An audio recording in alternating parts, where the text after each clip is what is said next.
Non, ça marche pas. C'est parce qu'il va décider quand je le fais. C'est trop tôt.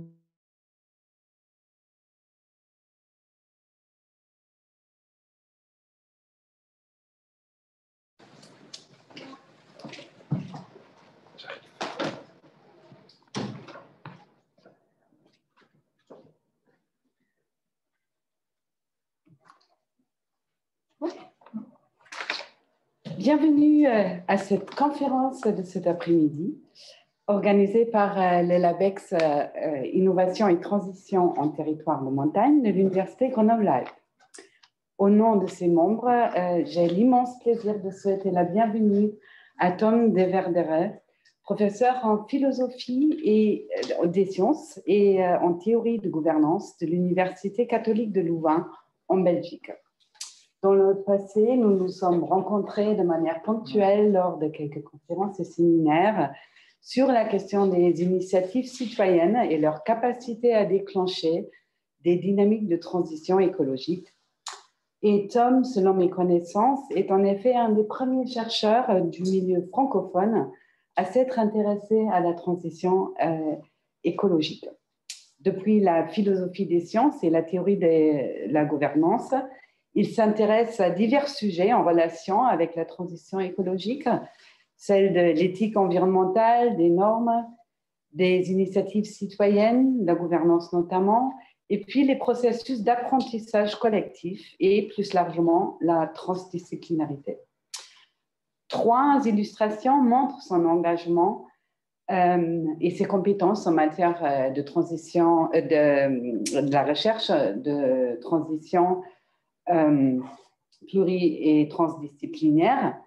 Il a notamment co-créé la plateforme pluridisciplinaire de recherche partenariale de Louvain sur la transition écologique et sociale. L'objectif de cette plateforme est d'explorer les chemins vers la transition écologique en proche collaboration avec les acteurs sociaux. Deuxièmement, Tom a créé le Transdisciplinary Research Channel, un site web qui rend disponible des vidéos d'entretien qu'il a mené lui-même avec de nombreux scientifiques à travers l'Europe, des scientifiques intégrés dans des institutions qui pratiquent la transdisciplinarité.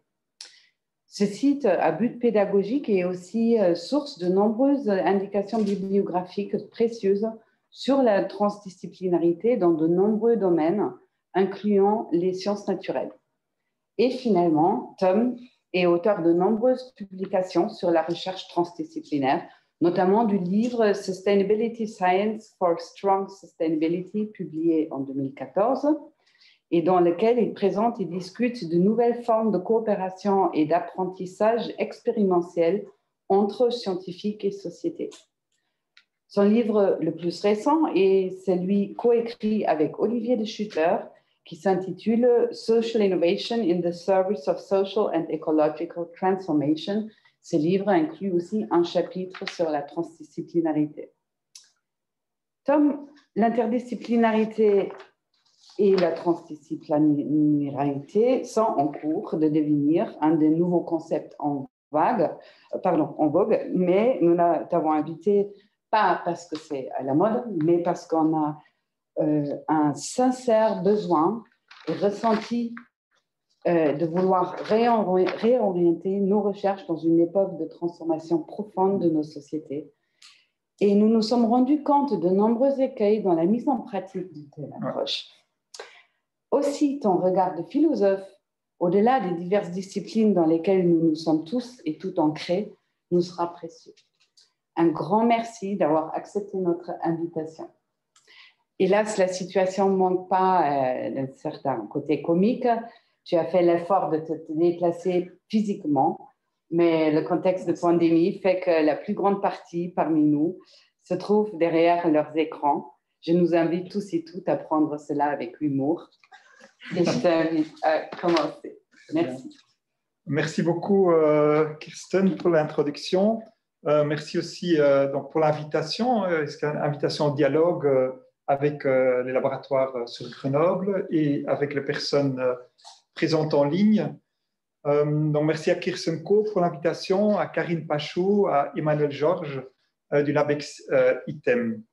Alors, le titre de la conférence aujourd'hui, c'est que l'idée, c'est de vous inviter à un chemin qui part d'un questionnement sur les méthodes. Souvent, on s'interroge sur les méthodes de recherche interdisciplinaire et transdisciplinaire, vers deux autres éléments, vers le processus, comment créer un processus d'apprentissage entre chercheurs et acteurs sociaux, d'une part, et d'autre part aussi vers un nouveau concept sur lequel nous avons commencé à travailler avec un collègue de l'Université de Gothenburg, Marit Polk, qui est l'action collective pour les recherches transdisciplinaires et interdisciplinaires. Parce qu'on s'est rendu compte qu'en fait, on ne peut pas organiser ces communautés de recherche en partenariat de la même façon qu'une communauté disciplinaire qui s'appuie sur des conférences, des revues, des articles de journaux, des comités éditoriales. Mais comme c'est des communautés beaucoup plus hétérogènes, engagées aussi avec des praticiens sur des problématiques complexes, il faudra d'autres actions collectives pour gouverner en pratique ces partenariats. Et donc, c'est un peu cette question d'action collective qui est nouvelle et que j'invite comme un dialogue, parce que, évidemment, comme toute nouvelle recherche, ça demandera beaucoup d'échanges pour affiner le concept. Alors, l'aperçu de la présentation, je trouve toujours important d'essayer, mais c'est un exercice difficile, de situer la recherche interdisciplinaire et transdisciplinaire par rapport à un champ spécifique de travail. Ici, c'est la transition écologique et sociale. Ce n'est pas uniquement de l'intégration de connaissances, mais c'est réellement essayer un besoin pour comprendre des situations inédites, de problèmes interdépendants, et j'en dirai un mot en introduction. Et après, on entre dans le vif du sujet, où je dirai un mot sur les composantes essentielles de la recherche transdisciplinaire et interdisciplinaire, pour passer vers une enquête sur les conditions d'effectivité, les différentes dimensions qui font en sorte que ça marche ou que ça ne marche pas, et finalement sur l'action collective pour le mettre en pratique. Alors, quelles sont ces situations nouvelles de transition sociale et écologique? Souvent, on dit que les recherches de ce type-là sont nécessaires parce qu'on est en situation d'incertitude scientifique et de controverse sociale. Moi, je n'aime pas trop cette caractérisation parce que l'incertitude scientifique, l'incertitude, c'est ce qui caractérise toute science, qu'elle soit disciplinaire ou interdisciplinaire. C'est pour ça que j'essaie de plus de travailler en termes d'interdépendance, c'est-à-dire en face de problèmes qui sont interdépendants au niveau écologique et social, qui font qu'on ne peut pas les traiter avec une discipline plutôt qu'avec une autre. Et deuxièmement, deuxième caractéristique clé, c'est qu'on est en face de problèmes à échelle multiple avec des acteurs avec des horizons très différents. Et je vais préciser ces deux termes-là dans l'exposé. Évidemment, l'interdépendance sociale et écologique n'est pas nouvelle. Donc, vous me direz, pourquoi tout d'un coup, aujourd'hui, on doit se mobiliser autant pour des recherches d'un nouveau type si la disciplinarité, depuis Descartes et depuis Galilée, a si bien marché pour le progrès des sociétés. En fait, effectivement, à l'époque des grands empires et à l'époque du XIXe siècle, il y a déjà eu des grandes interdépendances sociales et écologiques. Un exemple parmi d'autres anecdotiques, c'est que c'est l'extension, la disparition des lions et des fauves dans le nord du Maroc à l'époque romaine, parce que ces fauves, ces animaux servaient dans les cirques, pas uniquement à Rome, mais dans tout l'Empire romain. Donc cet empire a un impact direct sur l'écosystème au Maroc, avec la disparition de ces grands fauves qui vivaient là à cette époque. Donc ce n'est pas nouveau, l'interdépendance en tant que telle. Mais ce qui est nouveau, c'est l'échelle. Et donc, je vais te montrer un petit slide pour illustrer l'échelle complètement différente sur laquelle on travaille. Et c'est cette échelle qui fait qu'on ne peut plus dispenser de recherche disciplinaire pour aborder ces problématiques-là. Donc, c'est un slide classique, c'est pas pour être catastrophiste, c'est simplement pour essayer de comprendre notre situation contemporaine et pourquoi il faut des sciences d'un type nouveau.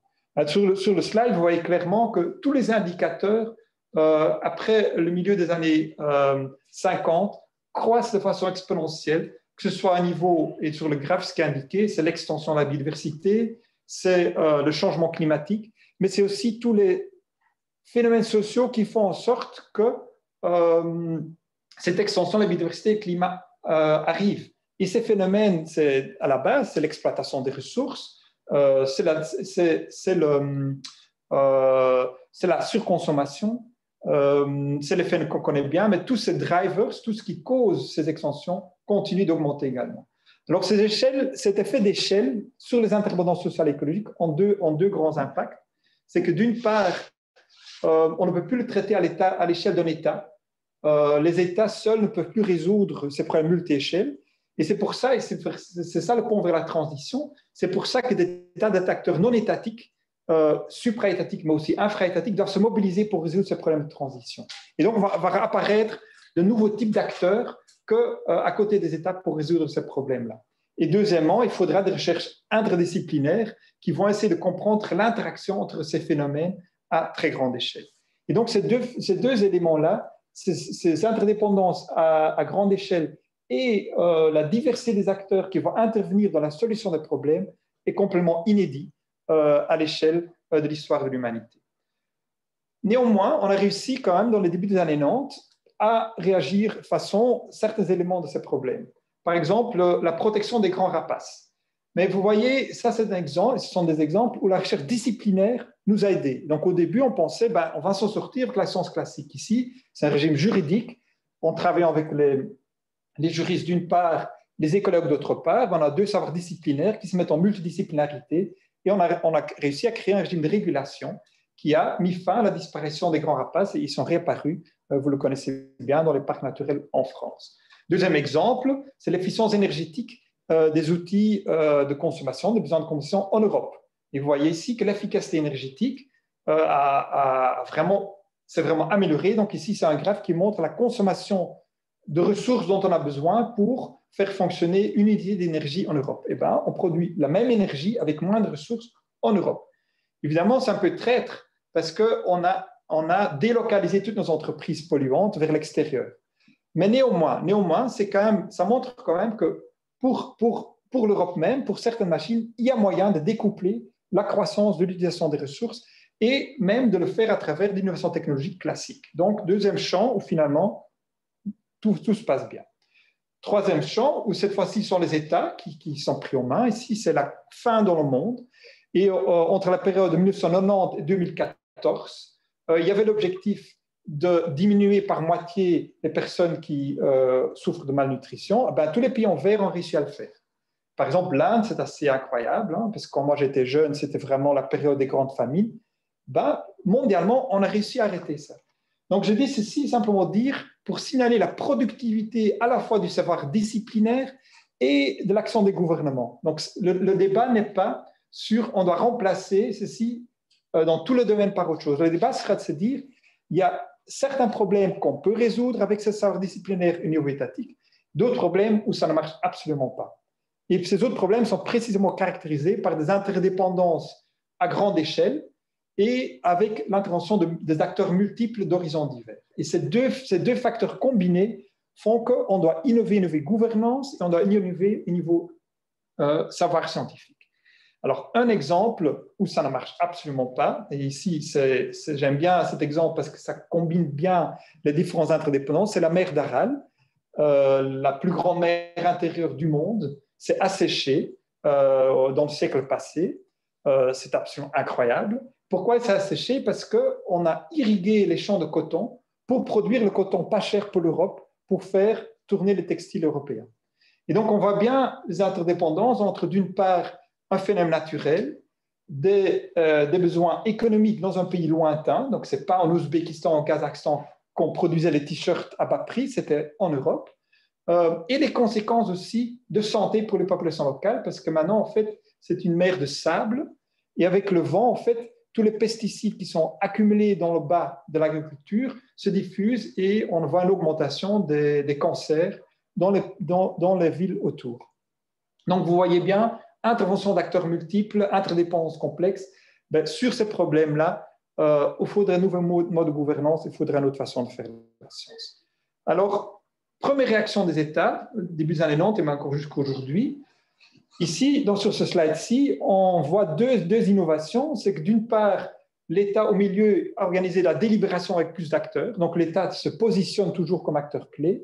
Et d'autre part, il crée des comités épistémiques de style le GIEC, le panel intergouvernemental sur le changement climatique, pour faire des grands rapports. Mais ces deux éléments sont absolument insuffisants. Le GIEC produit des rapports, mais c'est surtout le rapport sur le biophysique qui est connu. Tous les autres rapports sur l'aspect socio-économique sont beaucoup moins médiatisés, d'une part, mais ne s'intègrent absolument pas avec la connaissance biophysique. Donc, il n'y a pas d'intégration interdisciplinaire pour savoir, mais maintenant, qu'est-ce qu'on va faire quand on combine ces éléments, comment passer à l'action. D'autre part, il n'y a pas de participation des acteurs, des nouveaux acteurs qui deviennent clés. Tous les acteurs non étatiques qui travaillent à de nouveaux niveaux de gouvernance ne sont pas présents dans ces rapports. Et donc, on est là à une impasse. C'est business as usual. On pense qu'on va résoudre les nouveaux problèmes avec les anciens moyens.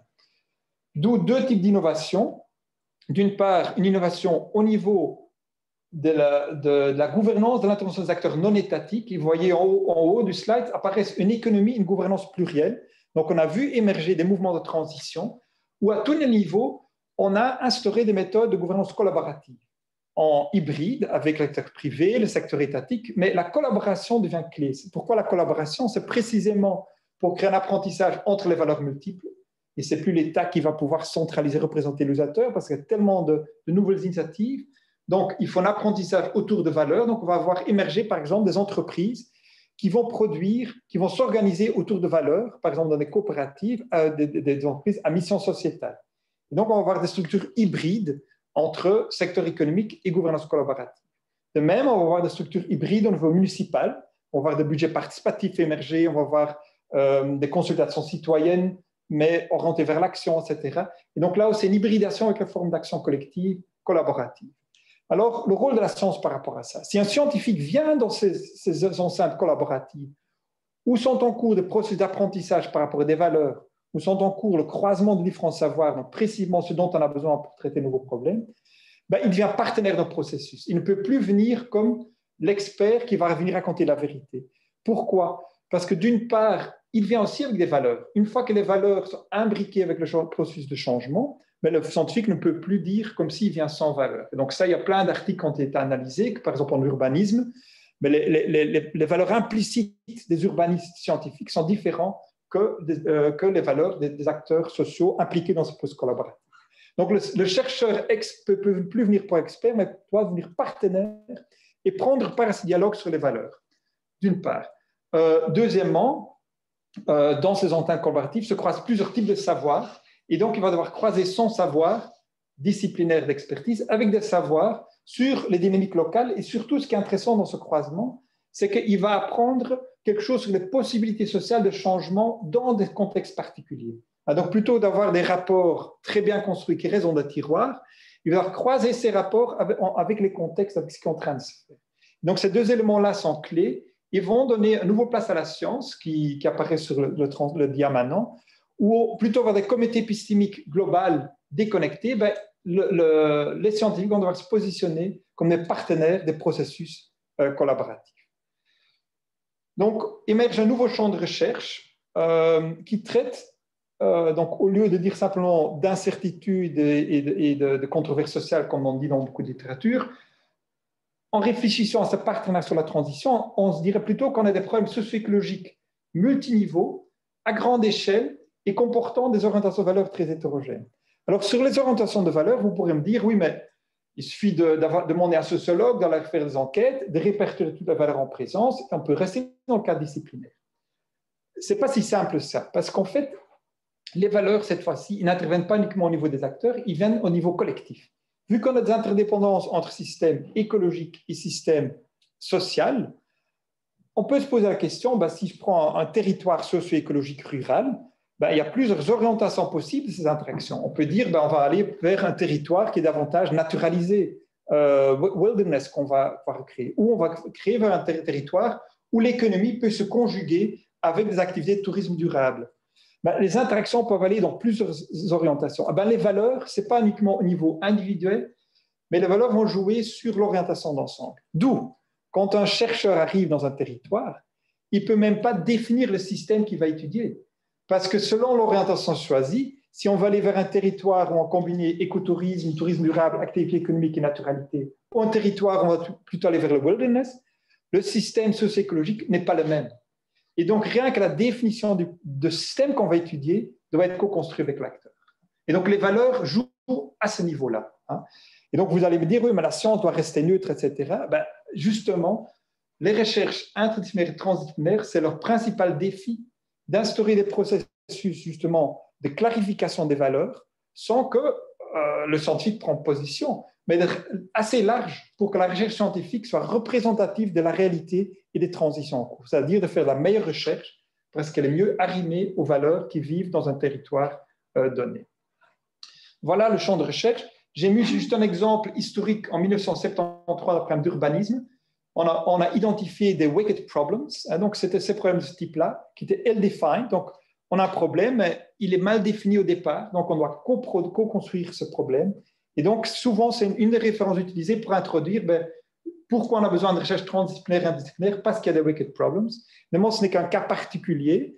Après, ici, ce que j'essaie d'argumenter, c'est que ça va beaucoup plus loin que simplement ces problèmes complexes, mais c'est tous les problèmes où on est confronté à des interdépendances à très grande échelle. Très grande échelle, ça veut dire que le global s'invite aussi dans le local. Donc, si on s'occupe de biodiversité, par exemple, la biodiversité d'une forêt dans un territoire donné, c'est un problème local, mais la diversité génétique des espèces d'arbres que vous avez dans votre forêt est globale, parce que certaines espèces disparaissent. Et donc, si je parle de problèmes à grande échelle, c'est qu'au niveau de local, on ne peut plus faire comme si les problèmes globaux n'existent pas. Et donc, ces problèmes multiniveaux, multivaleurs, c'est de ça que traite la recherche transdisciplinaire. Deux petits slides plus techniques, parce que après ces deux innovations, innovation gouvernance collaborative début des années 90, innovation et accélération des recherches interdisciplinaires et transdisciplinaires début des années 2000, les scientifiques ont commencé un peu à cartographier un nouveau territoire. Vous voyez en haut les recherches disciplinaires classiques, ensuite la multidisciplinarité, comme l'exemple avec les rapaces, le juriste, l'écologue qui définit de nouvelles lois qui marchent très bien. Et puis, les deux autres niveaux, les besoins d'une interdisciplinarité au sens fort, donc c'est de ça qu'on va parler aujourd'hui, c'est-à-dire une interdisciplinarité en présence de disciplines très hétérogènes. Par exemple, discipline, on va combiner le savoir d'un historien avec le savoir d'un biologue dans des territoires de montagne. Il y a de beaux exemples de projets bien réussis, où finalement l'historien, en remontant des pratiques anciennes de pâturage dans les montagnes, a donné des indices aux chercheurs biophysiques pour aller chercher certaines zones riches en biodiversité et alors se dire certaines pratiques anciennes permettaient de combiner activité économique et biodiversité. Et donc l'historien et le chercheur biophysique peuvent travailler ensemble, mais ce n'est pas juste la multidisciplinarité. Il doit forger un concept commun sur la transition d'un territoire pour intégrer la connaissance de sens fort, d'une part, et on est en présence de, et ça c'est un élément clé de mon exposé aujourd'hui, en fait, ils ont des intérêts cognitifs très hétérogènes et des méthodologies très hétérogènes. L'historien, quand il cherche, rentre dans un partenariat, mais il est intéressé à l'interprétation que les gens donnent de l'histoire, à chercher les documents, à une méthode interprétative qu'il veut améliorer. Le chercheur biophysique, il veut faire autre chose. Lui, il veut publier dans des revues de haut niveau avec des recherches statistiquement représentatives. Voilà le problème clé qui va se poser aujourd'hui à ces recherches-là. D'une part, je viens d'expliquer pourquoi on en a besoin. Mais la réalité est que vous allez mettre ensemble des gens avec des valeurs épistémiques radicalement hétérogènes. Alors, comment est-ce que ça peut fonctionner? C'est ça le défi auquel on est confronté. Quatrième niveau, la transdisciplinarité. Aujourd'hui, il y a deux définitions de la transdisciplinarité. Une définition plus théorique qui vient des années 70 suite aux travaux de Piaget et qui est en fait le plus haut niveau d'intégration des sciences. On va créer des modèles théoriques communs à plusieurs disciplines. Et puis, il y a l'autre définition sur laquelle on va travailler plutôt aujourd'hui, qui est l'intégration de savoirs académiques scientifiques et des savoirs d'acteurs de terrain, qui est la définition qui s'est imposée depuis les années 2000 suite à une conférence à Zurich, à l'ETH Zurich, sur la transdisciplinarité qui a été publiée dans un ouvrage. Et donc, c'est ces deux concepts-là sur lesquels on va travailler. L'interdisciplinarité au sens fort, c'est-à-dire l'historien et la chercheur biophysique dans la même équipe, et la transdisciplinarité dans sa définition stakeholder, praticien, c'est-à-dire combiner des savoirs académiques scientifiques avec des savoirs d'acteurs de terrain. Ces deux termes-là sont de plus en plus regroupés dans un même concept qui en anglais on dit boundary crossing research, parce que dans les deux cas, on doit réunir des savoirs très hétérogènes et intégrer des discussions sur les valeurs au sein même de la pratique scientifique. Dans l'interdisciplinarité, on va discuter les valeurs épistémiques, l'historien, orientation interprétativiste, le chercheur biophysique, des recherches représentatives quantitativistes. Donc, il y aura des débats sur les valeurs épistémiques. Dans la recherche transdisciplinaire, il y aura des débats sur la valeur sociale. Donc, les recherches boundary crossing, ici j'appelais ça recherche transversale, mais on peut voir peut-être dans le dialogue qu'on aura dans notre rencontre aujourd'hui et demain, si on peut trouver d'autres termes. Mais donc, ça regroupe les deux, recherche interdisciplinaire et transdisciplinaire, parce qu'il y a les mêmes défis. Donc, interdisciplinaire au sens fort, en discipline très hétérogène. Il faut établir des ponts entre des univers disciplines hétérogènes au niveau des méthodes.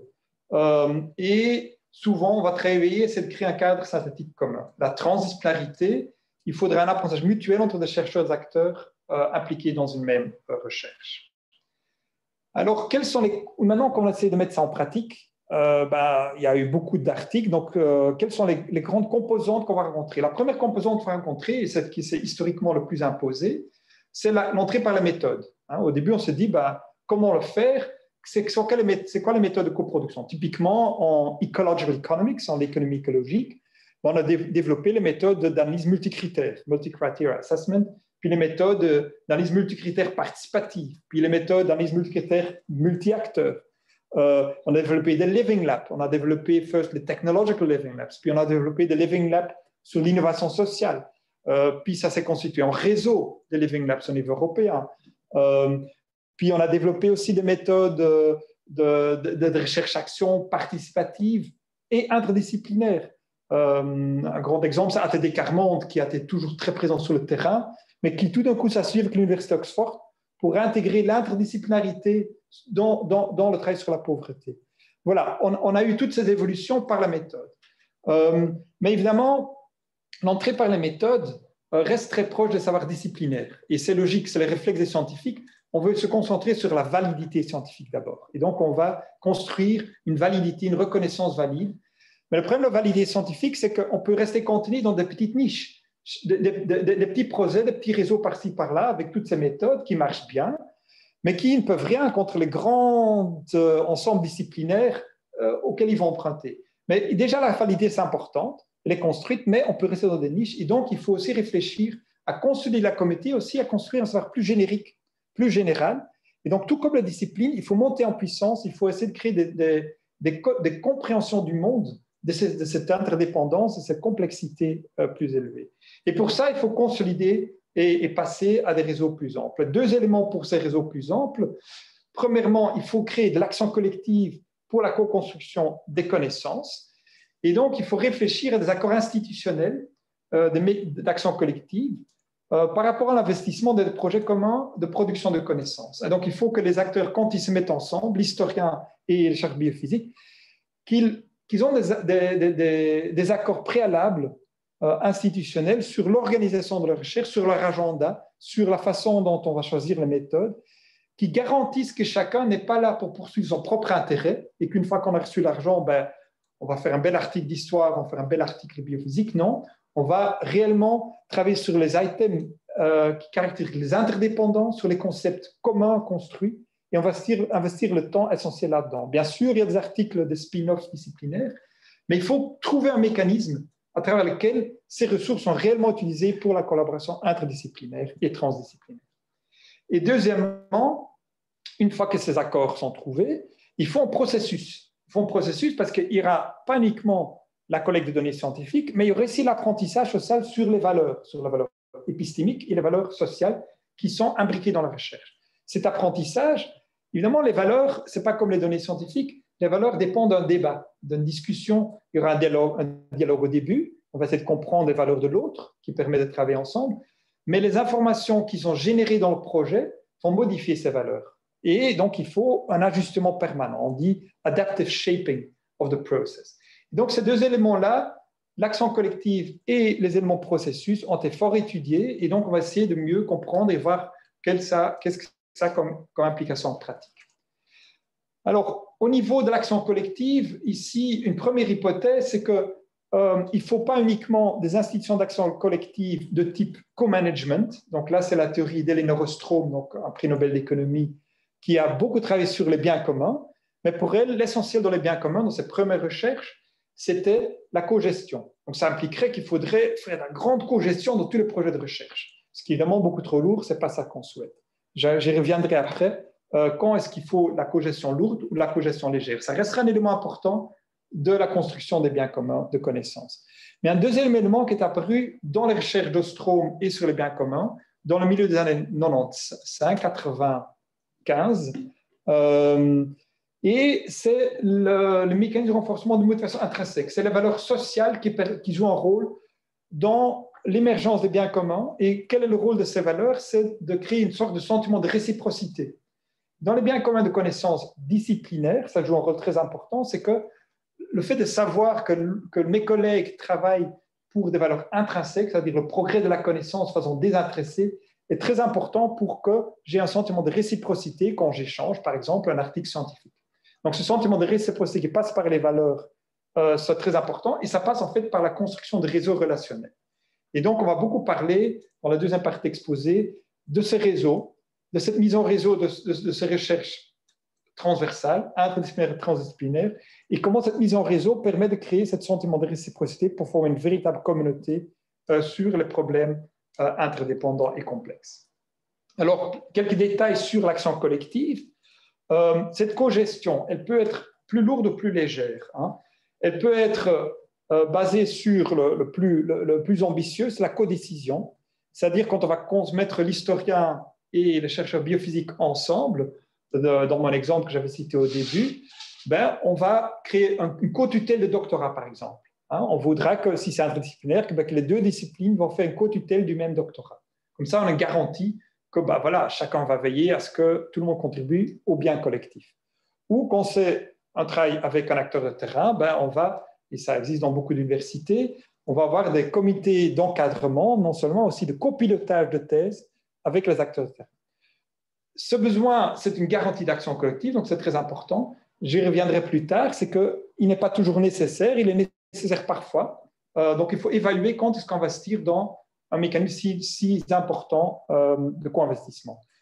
Plus léger, c'est la co-recherche. C'est-à-dire, on va simplement garantir que tout le monde soit impliqué dans la collecte de données, dans l'entreprise commune. Donc, typiquement, dans un cadre de recherche transdisciplinaire, on voit beaucoup d'exemples, surtout en épidémiologie, donc les problèmes à l'intersection de l'environnement et de la santé, la pollution qui cause de l'asthme dans les villes. On va mobiliser les acteurs pour faire les enquêtes de terrain. Pourquoi? Parce qu'ils ont accès à des données contextuelles, parce qu'ils peuvent entrer dans le débat de valeurs avec les acteurs qui souffrent de ces problèmes de pollution et donc ils sont légitimes pour faire ces enquêtes.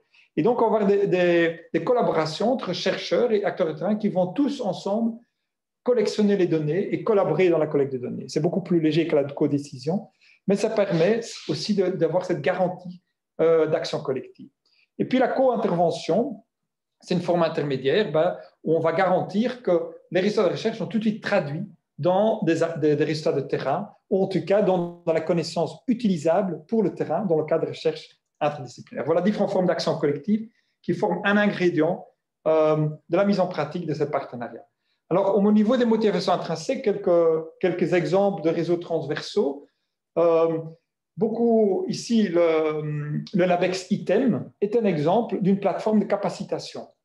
On aimerait bien en voir apparaître plus. Dans notre université, on a aussi créé une plateforme des plateformes Louvain-Fort dans des axes thématiques qui en fait sont contrairement aux communautés disciplinaires où les gens vont se rassembler autour de normes épistémiques communes.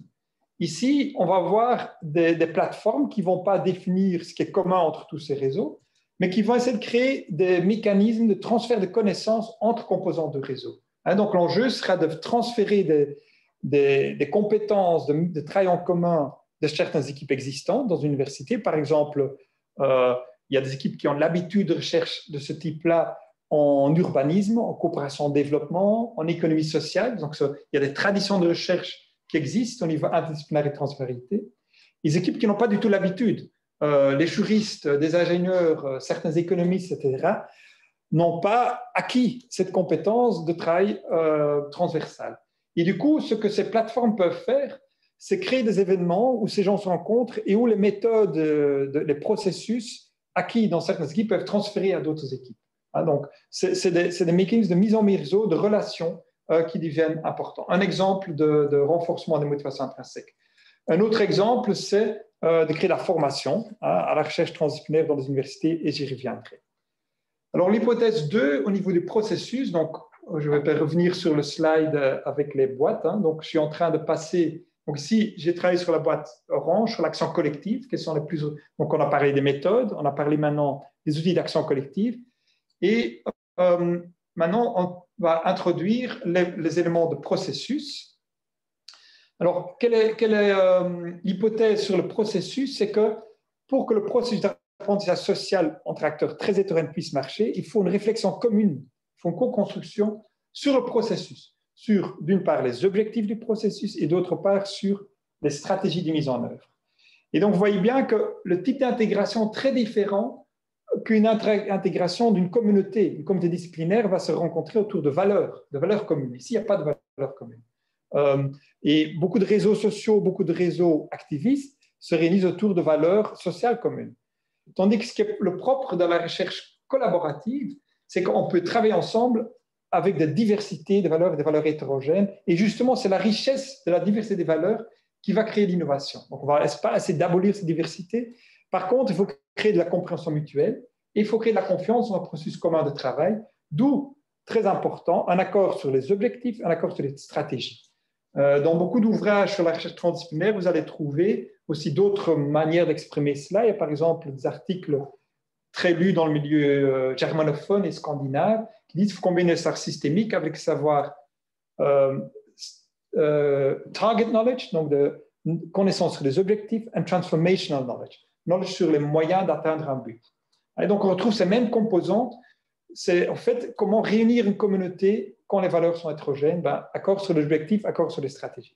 Et donc, l'hypothèse, c'est qu'il faudra bien au début d'une recherche, quelque part, un moment, une réunion, un workshop, où on se met ensemble autour de la table et on devient réflexif sur notre propre processus. Donc, il y a une réflexivité, une métacognition.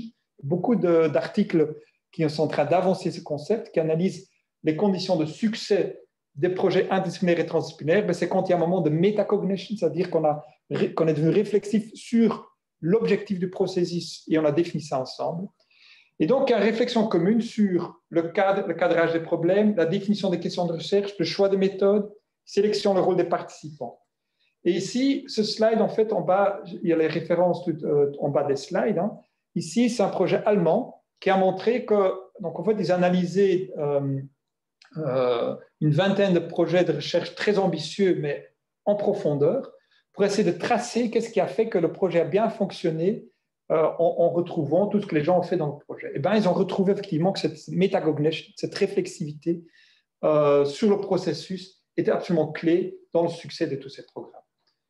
Du coup, ça m'a inspiré, ces deux hypothèses, en me disant, ce que je vais faire, je vais également faire une analyse de terrain, une analyse comparative de projet, pour essayer de voir l'importance de ces différents critères que j'ai retrouvés dans les boîtes. Et donc, j'ai fait une analyse comparative des 43 projets, comment j'ai sélectionné ces projets.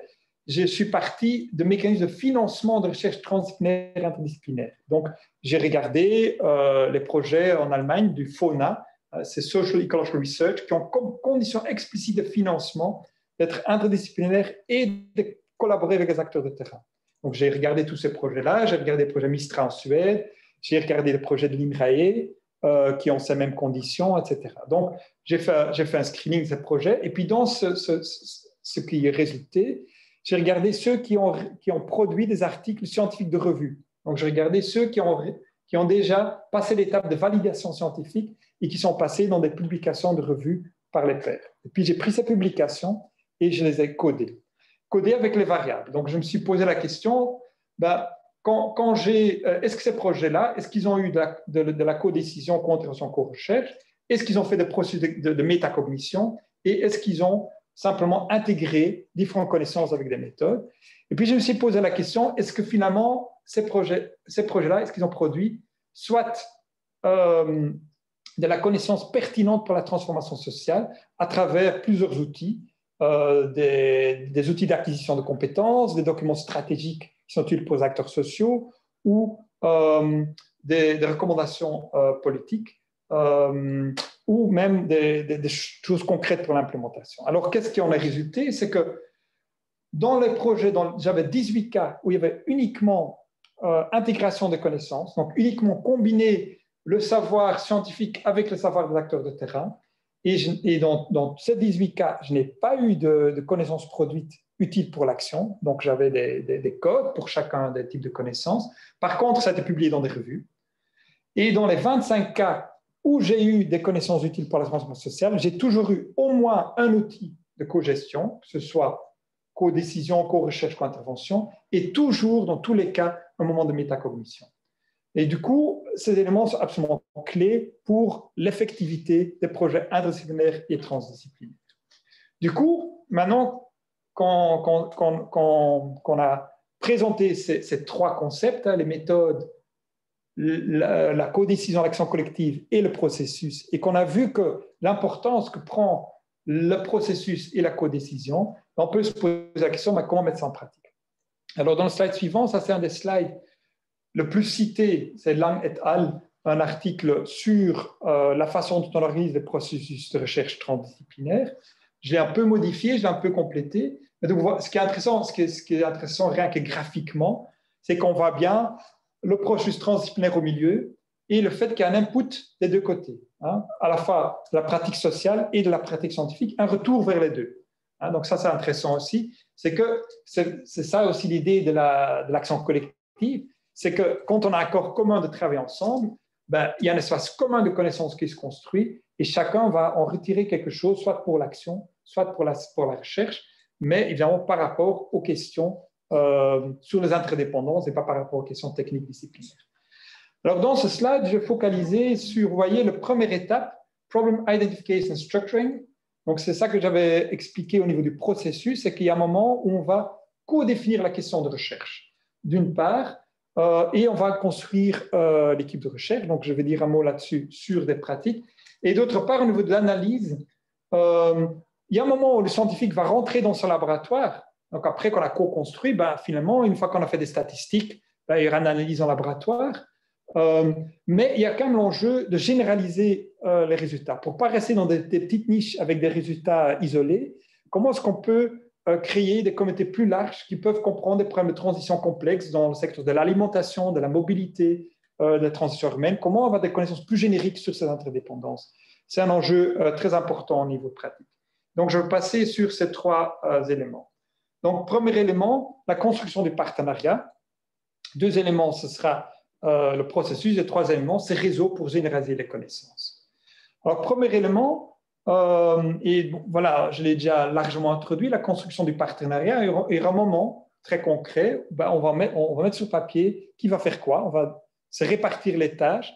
Et c'est important de savoir, de se dire, ben voilà, c'est différent le défi est différent dans la recherche transversale que comparé aux pratiques, au consortium multidisciplinaire, par exemple.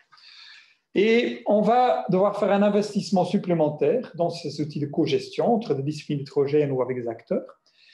Et il faudra faire un matching entre le choix de ces outils et le risque d'instrumentalisation de la dynamique par un des partenaires. Hein.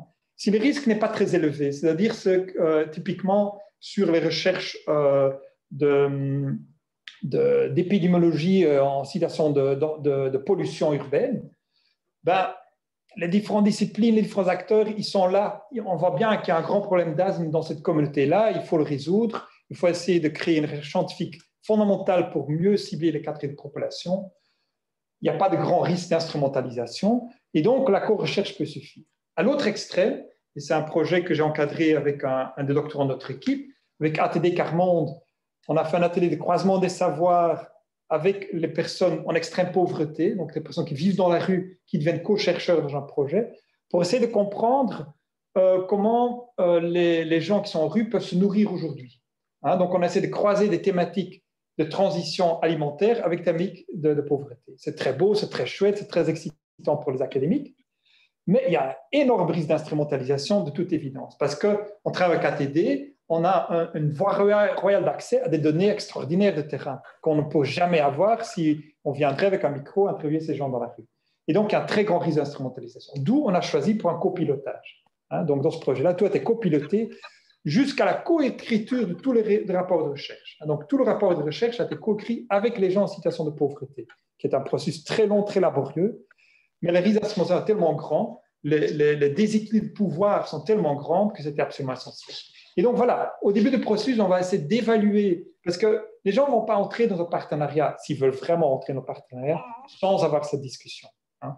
Et donc, finalement, c'est une étape importante. Donc, premier élément, il y aura quelque part un moment de décision sur quel niveau de co-management adopter, quel est le risque d'instrumentalisation, quels sont les enjeux déséquilibre de pouvoir et comment les rectifier.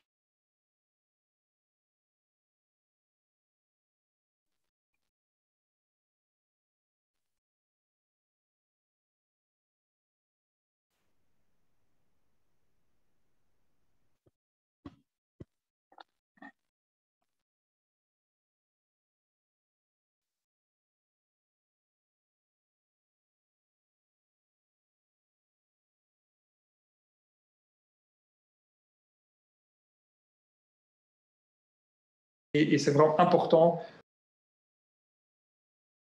interdisciplinaire et transdisciplinaire. Je fais une pause alors.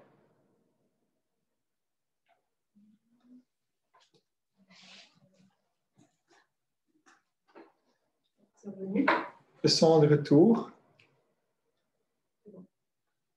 Donc, le deuxième volet, donc après le volet co-gestion, donc élément de co-management, c'est le fameux processus. Hein. Alors ici, un autre outil que je vous présente, c'est un article de Paul et al. C'est un outil qui est utilisé à l'ETH Zurich, qui est une école polytechnique, qui est dans le ranking, qui est le numéro 1 en Europe, une grande école polytechnique qui pratique la recherche transdisciplinaire depuis longtemps, avec cette équipe qui pilote ça.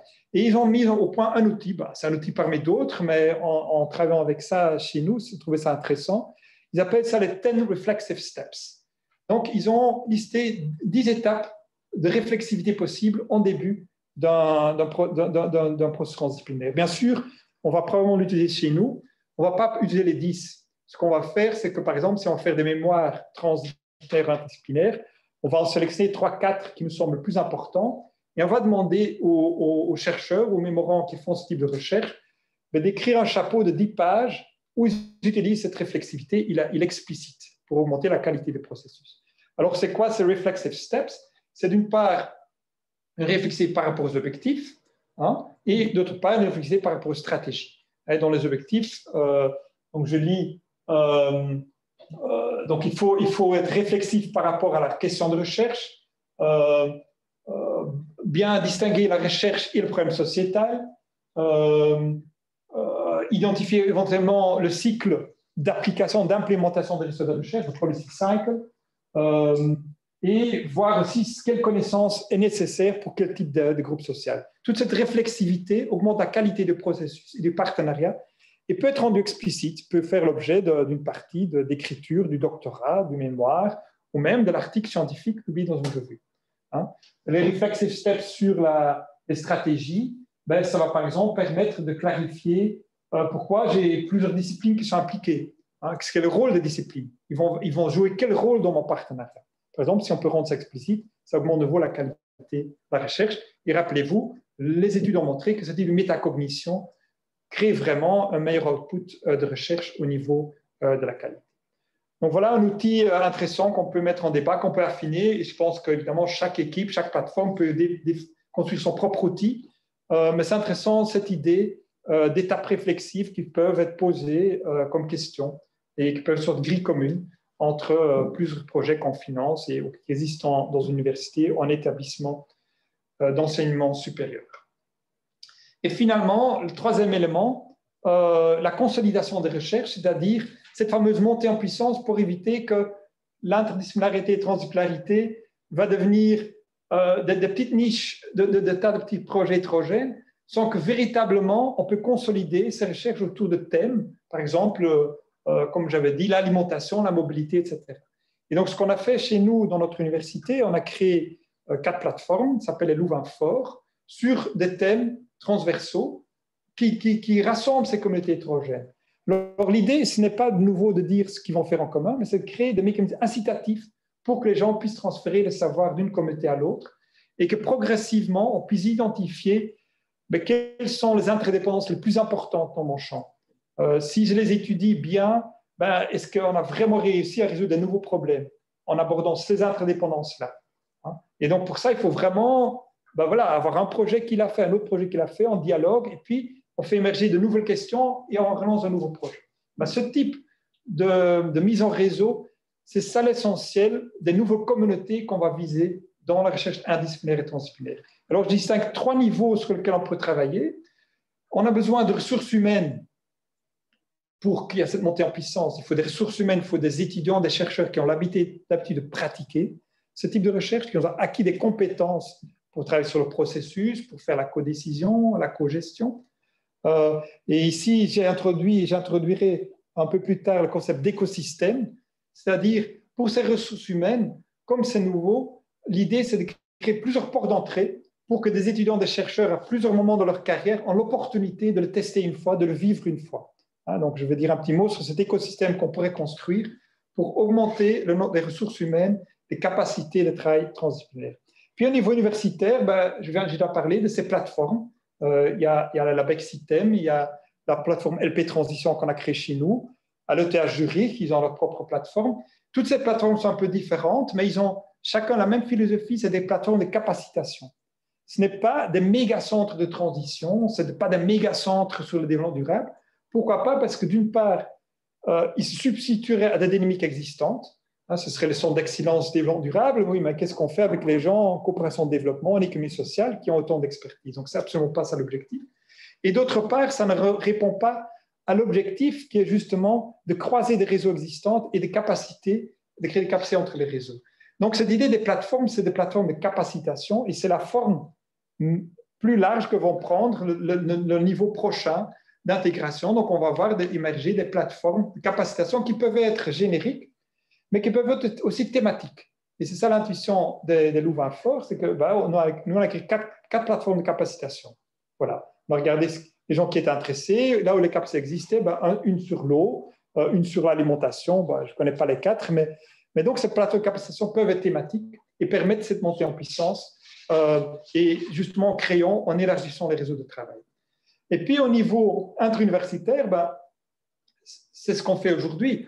On peut créer des rencontres entre la BEC-System d'une part ici, LP Transition Louvain-la-Neuve. Moi, j'ai commencé à travailler avec le projet Mistra Urban Futures à Göteborg. On va être en contact avec Zurich. Et donc, finalement, tous ces contacts permettent de se dire quelles sont les plateformes de capacitation qui ont bien fonctionné. C'est quoi l'outil que vous utilisez? À l'ETH Zurich, ils organisent un Winter School, c'est-à-dire une école d'hiver, où ils prennent les étudiants en master et ils les amènent dans un village en montagne pendant une semaine et on fait de la co-construction, de la recherche en co-construction. Donc, avec des polytechniciens, des médecins, etc., vont dans ce village-là, ils font depuis une dizaine d'années et chaque année ils le font et ça permet de créer des compétences. Voilà un outil. Il y en a d'autres. Nous, on n'a pas cet outil-là, on a d'autres outils. Mais l'idée, c'est qu'à ce nouveau interuniversitaire, plutôt de créer l'Association mondiale internationale de la recherche transdisciplinaire, ce qui est plus intéressant à faire pour ce type de communauté, c'est d'échanger sur les processus de capacitation. Et c'est plutôt à ce niveau-là que les dialogues pourraient se faire, parce que les questions techniques, etc., se font au niveau le plus bas, au niveau des projets concrets dans chaque projet financé. Alors, j'arrive vers la fin. Je vais développer ces 3 niveaux.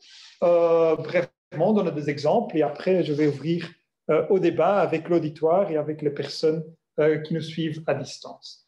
Alors, premier niveau des ressources humaines, quelques exemples. Donc, si on évolue vers un écosystème d'enseignement de recherche avec plusieurs points d'entrée pour différents types d'acteurs, on peut par exemple penser à des groupes de travaux, d'études, de master en pool. Et nous, on va lancer ça dans notre université. Pourquoi en pool? C'est que quand on veut travailler avec des acteurs sociaux, il faut savoir que l'investissement pour l'acteur social est énorme et qu'il y aura une fatigue d'interaction avec eux si chaque fois on le met avec un autre mémorand, etc. Tandis que si on crée des pools de 4-5 étudiants de master, savoir qu'il y a vraiment intéressant pour l'acteur social et on peut créer des tissus, des liens durables. Un exemple, c'est la Stats Academy à Gand, en Belgique, qui ont créé depuis 3 ans. Ils ont des pools de sociologues, d'urbanistes et d'économistes sur le problème des logements sociaux dans la ville, avec l'administration de la ville. Et donc, chaque année, tu as 4 mémorants de ces différentes disciplines qui travaillent ensemble pour réfléchir sur les logements sociaux.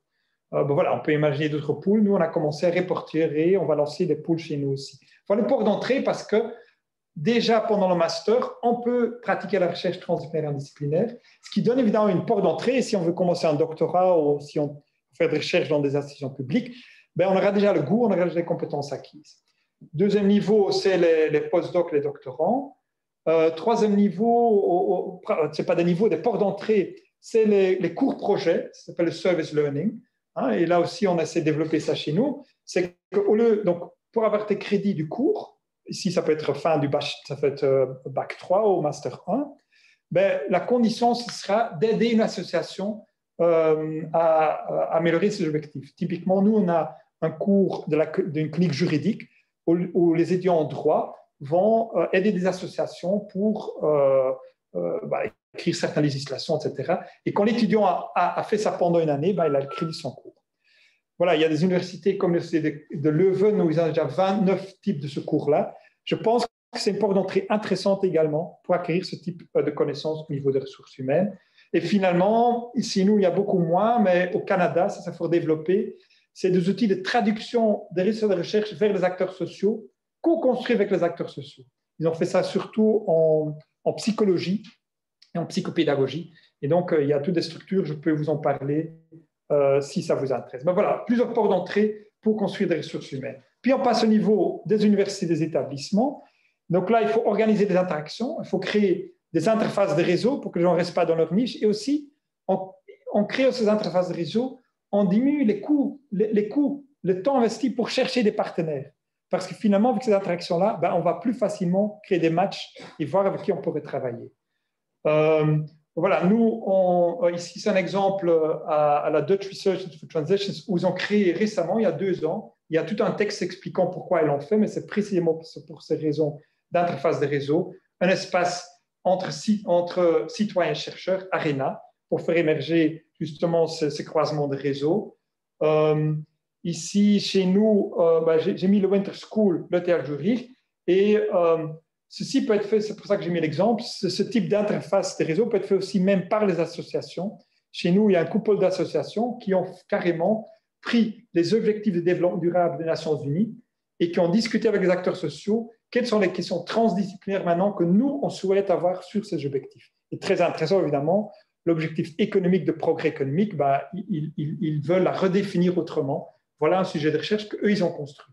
Voilà, donc ces réseautages peuvent se faire de différentes façons et permettre précisément cette montée en puissance plus générale pour comprendre les phénomènes de transition. Et finalement, au niveau interuniversitaire, on peut imaginer la construction de ressources communes. Alors, par exemple, sur les processus de co-construction, le théâtre juridique, ils ont mis en ligne un toolbox avec 20 outils. Comment organiser un workshop si en début de processus, on veut co-construire une question de recherche, quel outil je vais utiliser? Vous allez sur ce site, vous allez voir pour chaque outil une page web avec des références bibliographiques et une brève explication comment s'y mettre. Il faut combien de personnes dans la salle, est-ce qu'il faut un modérateur, etc. Et donc, ça, c'est ce qu'on peut faire au niveau interuniversitaire. On peut créer des environnements d'outils et que tout le monde, dans les différentes universités, peuvent s'en servir pour faire à la fois la co-gestion des projets et le processus d'apprentissage social. Voilà pour quelques suggestions, quelques inspirations pour la mise en pratique de ces 3 composantes. En guise de conclusion, j'aimerais terminer par une petite note philosophique, de philosophie des sciences. C'est que l'idée de cette recherche interdisciplinaire et transdisciplinaire, c'est d'arriver vers la meilleure connaissance. C'est de compléter l'ensemble de la recherche pour mieux comprendre les défis sociaux auxquels on est confronté. Et le diagnostic, c'est que la recherche disciplinaire, bien que utile pour les problèmes que j'ai listés au début de l'exposé, la faim dans le monde, les rapaces, etc., ils sont absolument insuffisants, incapables de traiter les problèmes socio-écologiques multiniveaux et comportant des situations de valeur très hétérogènes. Pour ces problèmes-là, ils sont incapables. Mais du coup, vous allez me dire, mais quelle science va maintenant dire la vérité sur le réel? On a toujours dit que, ultimement, c'est quand même la physique et la biophysique et les disciplines. Eh bien non. En fait, la vision du monde qu'on voit émerger ici, c'est que simplement, il y a certains problèmes qu'on peut décomposer en morceaux et étudier de façon disciplinaire, mais d'autres problèmes qu'on ne peut pas décomposer, qui sont tellement interdépendants, imbriqués, qu'on peut uniquement les étudier dans son interdépendance. Et plus techniquement, on parle de weakly coupled systems. C'est-à-dire qu'ils sont interdépendants, mais pas trop. Juste pas trop pour qu'il faut faire de la recherche interdisciplinaire. Parce que s'ils sont complètement interdépendants, ils forment un nouveau système. Ce nouveau système va créer une émergence et il faut un savoir disciplinaire pour ce système à niveau ultérieur. Donc, cette situation intermédiaire de complexité, c'est là qu'on a besoin de recherche transdisciplinaire et interdisciplinaire. Et donc, finalement, c'est quoi le réel que la nouvelle science nous permet de comprendre? Mais c'est la combinaison de ces différents regards. C'est à la fois le regard disciplinaire pour le problème décomposable, c'est le regard interdisciplinaire quand il y a des grandes interdépendances, c'est le regard transdisciplinaire quand il y a des valeurs, des ill-defined problems, mais c'est en combinant ces différents regards qu'on peut avoir une vision plus complète du réel et mieux agir sur le monde. Et donc, ça, c'est un peu la note philosophique pour terminer. Et donc, dans cet exposé, j'ai essayé de construire un argument pour montrer la nécessité de nouvelles façons pour avoir des mécanismes institutionnels, pour de nouvelles façons d'organiser ces communautés, pas comme les disciplines qui sont autour de valeurs épisthémiques communes, pas comme les acteurs sociaux qui sont aussi de valeurs sociales communes, mais justement des organisations hybrides avec de l'action collective, de la cogestion, des accords communs, des processus d'apprentissage pour travailler ensemble malgré le fait qu'on a des valeurs sociales et des valeurs épistémiques très étrangères. Voilà, merci beaucoup. Et donc, j'invite maintenant l'auditoire et les personnes à distance pour un débat.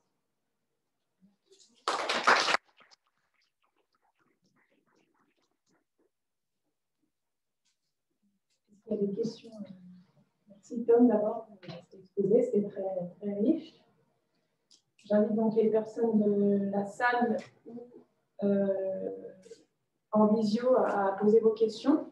Est-ce qu'il y a des questions dans la salle? Moi, j'en aurais une pour rebondir un petit peu sur la conclusion. Peut-être qu'il faut parler plus fort. Ok, je vais parler plus fort.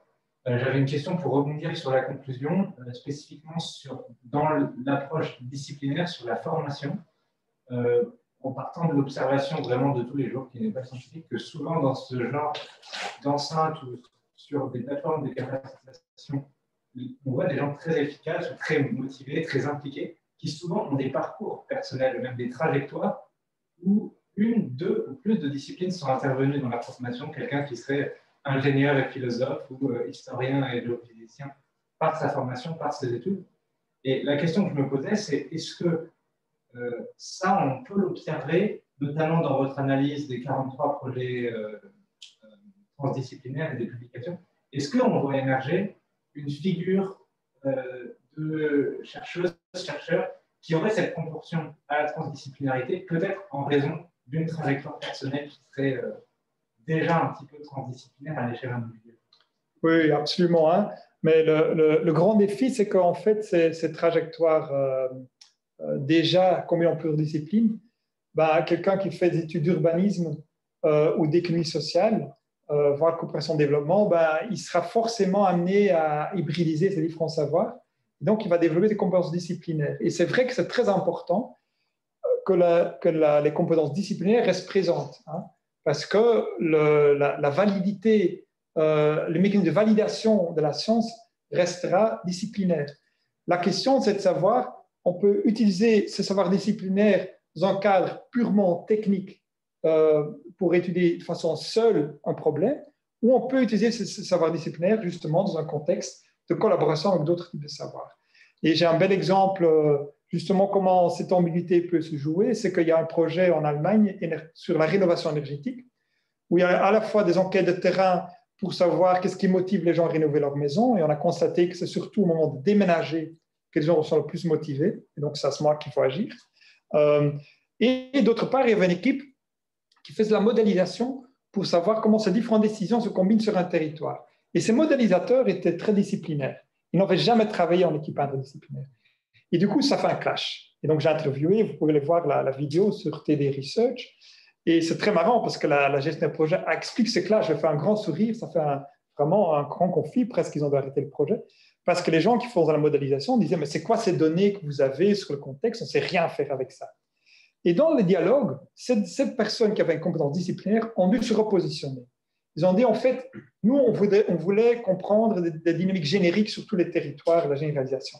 En fait, on peut aussi utiliser notre savoir disciplinaire pour comprendre le contexte spécifique d'une municipalité et accompagner les transitions là-bas. Et c'est ce qu'ils ont fait finalement. Un peu au début à la frustration, parce que ça n'a pas donné un bel article disciplinaire, mais ils ont utilisé ce savoir disciplinaire dans un cadre interdisciplinaire et transdisciplinaire. Et c'est vraiment ça qu'on doit apprendre à faire. Et pourquoi je donne cet exemple pour répondre à votre question, c'est que d'autres personnes, un ingénieur ou un juriste qui a une formation monodisciplinaire, ben, l'objectif, c'est effectivement de créer des opportunités où peut aussi bénéficier d'apprendre comment je dois modifier mes ambitions d'utilisation de mon savoir quand je suis en contexte interdisciplinaire et transdisciplinaire. Et du coup, il faut créer des opportunités. Je ne dis pas que tout le monde va vouloir aller s'intéresser à ces problématiques de transition, mais quand les gens le font, et je pense qu'il y a une forte demande dans les universités, c'est très important d'offrir des opportunités d'acquérir les compétences. Parce que si on ne va pas acquérir les compétences, ben, on va être frustré et finalement, ça ne va pas se développer non plus. Donc, effectivement, oui, je pense que c'est très, très important. Il y en a qui ont la chance de l'avoir pour des réseaux historiques, mais maintenant, l'enjeu devient vraiment d'ouvrir beaucoup plus d'opportunités pour que des gens dans plusieurs filières disciplinaires puissent avoir cette opportunité. Merci. J'avais une question dans le chat de Jean Cornelou.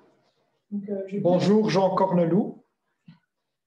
En épistémologie classique, les valeurs ne sont pas retenues pour qualifier une démarche scientifique sérieuse. Vous, au contraire, vous considérez les valeurs, au sens politique de la notion, comme un principe pour envisager l'engagement scientifique de la recherche. Vous précisez votre approche des valeurs dans un cadre transdisciplinaire de la recherche. Oui, merci beaucoup pour la question. C'est très important. C'est que si on remonte aux années 60, il y a déjà eu un débat, effectivement, sur les valeurs et la science. Mais à cette époque-là, c'était pour une raison activiste. C'est que le scientifique devrait être engagé et justement, il y avait un peu une ambiguïté sur la crédibilité scientifique parce qu'il y avait ce mélange entre valeurs sociales et qualité scientifique. Aujourd'hui, ce n'est absolument pas dans ce cadre-là que se pose la question des valeurs. Depuis les années 90 et surtout s'accentuer dans les 2000, la question de valeur est posée pour des questions épistémiques, épistémologiques, pour des questions de validité de la recherche elle-même. C'est-à-dire que dans certaines situations, le scientifique ne peut même pas définir le système sur lequel il va travailler, parce qu'en fonction des valeurs portées par les acteurs sociaux, ben, on va définir le système autrement. Est-ce qu'on va aller vers un système socio-écologique dans un sens ou dans un autre? Donc, si tu veux, les problèmes hautement interdépendants et avec des valeurs socio-présentes ne permettent pas de les définir objectivement de la meilleure façon sans comprendre les valeurs déjà en marche dans ce territoire-là. Et donc, si par exemple, on veut donner une compréhension scientifique sur les scénarios plausibles d'un certain territoire, si on ne connaît pas les valeurs des acteurs principaux qui sont en train de porter ce territoire dans une certaine direction, ben notre diagnostic scientifique, notre pronostic sera absolument faux. Et donc, il y a vraiment question de meilleure connaissance en intégrant ces valeurs. Maintenant, ça ne veut pas dire que les scientifiques doivent prendre position sur la valeur. C'est seulement une démarche d'explicitation des valeurs. Bien sûr, certainement, l'exemple du réalisme que je n'avais pas détaillé, c'est un exemple en Suisse d'un programme d'études d'évolution des villes moyennes. Et on a constaté que les urbanistes, dans leurs valeurs, ils étaient moins intéressés dans les petites villes qui restaient authentiques et où tout le monde devait construire dans le centre, ça ne les intéressait pas. Ils étaient plus intéressés dans les modèles qui permettaient de réfléchir sur l'expansion des villes, l'intégration dans le territoire. C'était une valeur qui était présente dans la recherche. Et c'est précisément à travers la transdisciplinarité qu'on a rendu ces valeurs explicites. Ça ne veut pas dire que leur concept de moyenne ville qui s'intègre, par exemple, dans les vallées, dans des axes plus longs, avec des méthodes d'urbanisation en réseau d'aujourd'hui, etc., qui ne vont plus le faire. Non, ça veut dire que les questions de recherche qui vont être posées vont être diversifiées. Ils vont poser plus de questions de recherche, c'est-à-dire vont poser des questions de recherche par rapport aux valeurs implicites qu'ils avaient avant, mais ils vont intégrer aussi des questions de recherche par rapport aux valeurs portées par des nouvelles petites villes qui ont vraiment une autre vision, qui veulent tous construire au centre, qui sont plus sur le patrimoine, etc., et qui ne veulent absolument pas s'agrandir, etc. Donc, l'urbanisme s'est enrichi, ces recherches urbanistiques sont enrichies, pas en prenant position sur les valeurs, mais par l'explicitation des valeurs, on a pu intégrer plus de trajectoires possibles pour le futur. Merci pour la question. On a une question de Sandrine Gauthier. Elle demande comment fait-on avec le fait qu'il y a des inégalités fortes sociales et de posture entre les participants au projet transdisciplinaire, Certains participants au projet sont payés pour et d'autres non. Les capacités à s'exprimer sont inégales et les ressources en temps disponibles sont aussi très hétérogènes. Cela va jouer sur la participation. Oui, bon, c'est une excellente question. Je pense que c'est la plus difficile question qu'on peut poser. Hein. Donc, plusieurs pistes par rapport à ça. Déjà,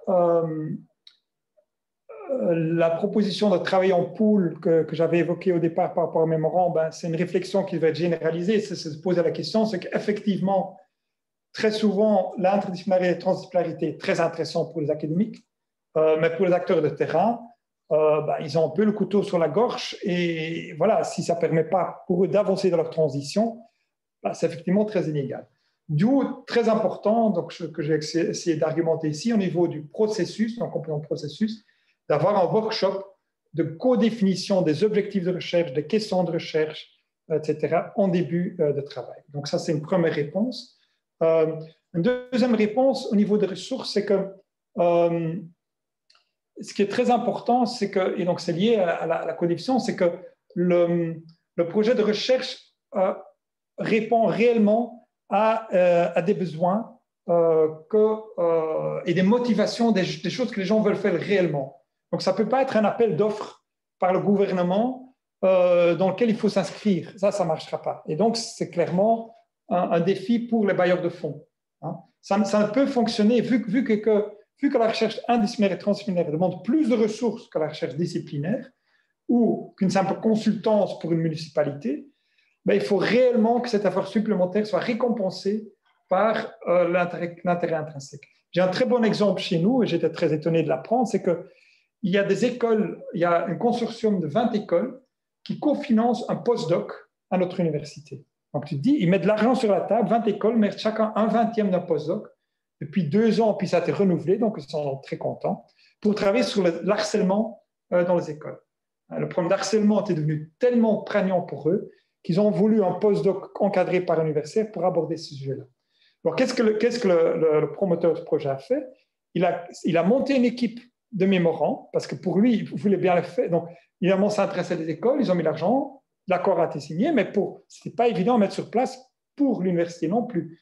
Donc, il a créé un pool de mémorants et ils ont organisé des enquêtes dans les écoles, dans différents mémoires, une dizaine de mémoires, et chacun va dans certaines écoles et aborde certaines questions. Voilà. Donc, ils ont mobilisé beaucoup de ressources, mais finalement, il y a eu un mécanisme équitable parce que ça répondait réellement à des questions des acteurs de terrain et ça rencontrait aussi réellement un intérêt du chercheur universitaire. Donc, je pense qu'à la fois la co-construction au début du projet et la rencontre intrinsèque des intérêts des partenaires est fondamentale comme un élément de réponse à cet enjeu d'équilibre de pouvoir, mais ça reste un point de vigilance à avoir dans tous les projets de recherche de ce type. N'hésitez pas dans la salle si vous avez des questions. Et là, j'ai 2 questions qui vont un peu ensemble sur l'instrumentalisation. Donc, une première de Irène Mestre, qui d'abord vous remercie pour cette présentation. Donc, elle dit que vous avez mentionné la symétrie entre les équipes de recherche et les acteurs de terrain. Comment s'assurer que l'on limite l'instrumentalisation? Est-ce que la co-construction est toujours suffisante? Le modèle nord-américain avec les comités d'éthique semble être une alternative, mais peut être détourné comme une garantie juridique des universités qui veulent se protéger du procès. Et donc, en même temps, Thierry Bontemps, qui parle aussi donc, de risque d'instrumentalisation par un partenaire et des équipes de contribution. Comment est-ce que vous mesurez ou vous anticipez ce type de risque? Donc, en fait, merci pour les questions. Donc, je vais juste répéter les questions. Dans la première question, il y avait 2 questions, c'est-à-dire dans l'instrumentalisation, est-ce que la coproduction des connaissances suffit pour l'instrumentalisation? La réponse sera non. Donc, je vais en dire un mot. Est-ce que des outils comme le comité éthique peuvent suffire, être une bonne piste? J'aimerais bien nuancer un peu cette piste pour une raison que j'expliquerai également. Et la troisième question, c'est qu'est-ce qu'on peut anticiper les risques d'instrumentalisation? Alors, pour la première question... Pardon? Et le mesurer, c'est intéressant. Et le mesurer, pardon. Mesurer les risques d'instrumentalisation. OK. Alors, donc, pour la première question, donc, ce que j'ai voulu mettre l'accent en mettant les trois éléments, à la fois les méthodes, les éléments d'action collective et les processus, c'est qu'on ne peut pas faire l'économie de l'action collective, c'est-à-dire d'une réflexion sur la division des tâches, qui fait quoi, pourquoi, combien de ressources pour quel truc, en début d'organisation d'un processus, d'un recherche transdisciplinaire. Il y a eu énormément de recherches sur la coproduction, sur ce fameux processus d'apprentissage social, etc. Je pense qu'il faut vraiment les trois éléments. Je pense que c'est important, l'élément processus, la métacognition, l'apprentissage social, etc. Ça répond en partie à l'instrumentalisation parce que ça garantit qu'il y a une compréhension mutuelle. Mais la compréhension mutuelle, il me semble, et en tout cas l'enquête me l'a montré également, est insuffisant. Il faut au moins quelque part, il faut toujours un élément de processus de coproduction, donc des outils d'apprentissage social sur la compréhension des valeurs, ça aide, mais il faut au moins aussi un outil de codécision, soit légère, soit plus lourde. Donc je pense que la coproduction ne suffit pas. Je pense qu'il faut vraiment un accord préalable sur qui investit quelles ressources pour quel objectif et se met d'accord par rapport à quelles questions de recherche, etc. Donc, je pense que c'est très important d'avoir les trois éléments dans le processus transdisciplinaire. Alors, pour la question de la communauté éthique, c'est vraiment une question intéressante, c'est quelque chose que je n'ai pas abordé ici. Bien sûr, ça renvoie évidemment vers la question des bailleurs de fonds, hein, des gens qui encadrent les recherches, qui vont mettre des conditionnalités de financement. Je pense que ce qui est complexe, bien sûr, c'est important qu'il y a ce tiers qui donne des garanties, qui met des balises, qui donne des conditions. Et donc, on peut avoir des comités d'éthique qui suivent les projets. On peut avoir des conditions comme dans le projet, comme le mécanisme de financement FONA en Allemagne, qui est des conditions très strictes sur la co-construction avec les acteurs. Je pense que c'est très important. Mais il faut se rendre compte qu'il y a quand même ce qu'on appelle en économie une asymétrie informationnelle.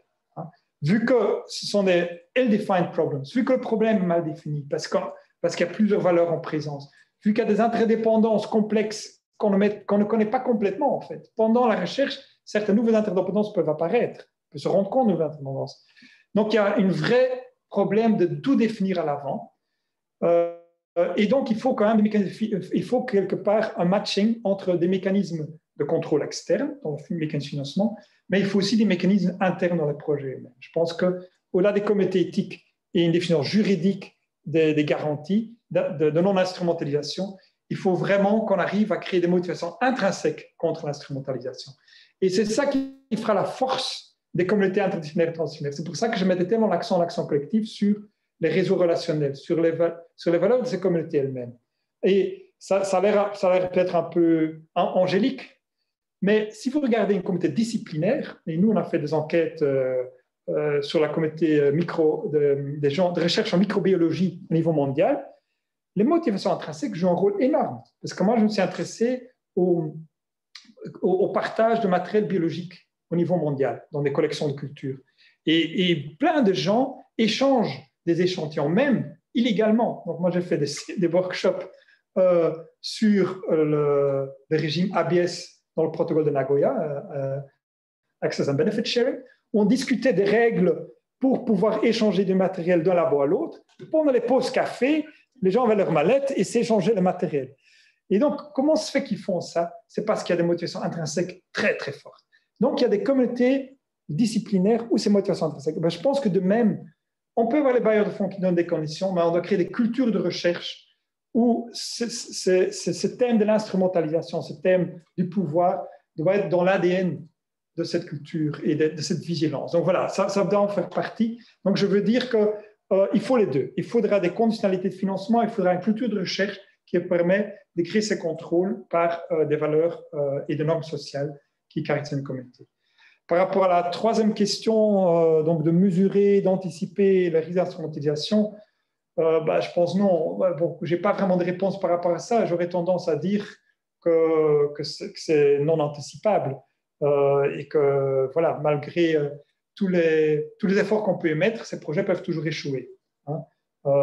Mais là, on pourrait dire que c'est comme dans les startups, hein, quand l'État met des milliards d'euros pour faire des pôles de startups et on sait très bien qu'il y en a 10 ou 15% qui vont devenir des grandes entreprises.